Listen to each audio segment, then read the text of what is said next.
Pengendara ojek online Agus Rayadi mengisahkan bagaimana ia melihat Hasya Atara Saputra yang juga mahasiswa Universitas Indonesia terkapar di pinggir jalan usai diduga terlindas mobil Pajero yang dikemudikan pensiunan Polri AKBP Eko Setiabudi Wahono. Agus menjadi saksi ke-9 yang didatangkan polisi dalam rekonstruksi kasus mahasiswa UI ditabrak lantas ditetapkan sebagai tersangka. Rekonstruksi dilakukan di kawasan Srengseng Sawah Jagakarsa, Jakarta Selatan, Kamis 2 Februari. Driver online itu mengaku berada di lokasi kejadian usai Hasya ditabrak pensiunan polisi berpangkat AKBP pada 6 Oktober 2022 lalu.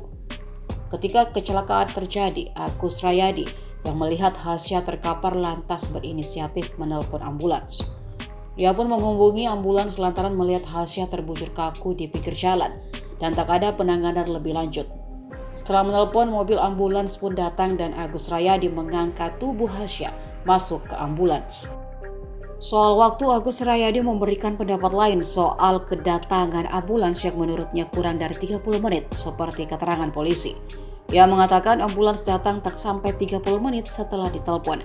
Ia bahkan meyakini kedatangan ambulans kurang dari 20 menit. Sedangkan dalam rekonstruksi ulang yang dilakukan pihak kepolisian, ada adegan yang menjelaskan bahwa ambulans datang setelah 30 menit. Itu dijelaskan saat saksi memeragakan adegan ke-9.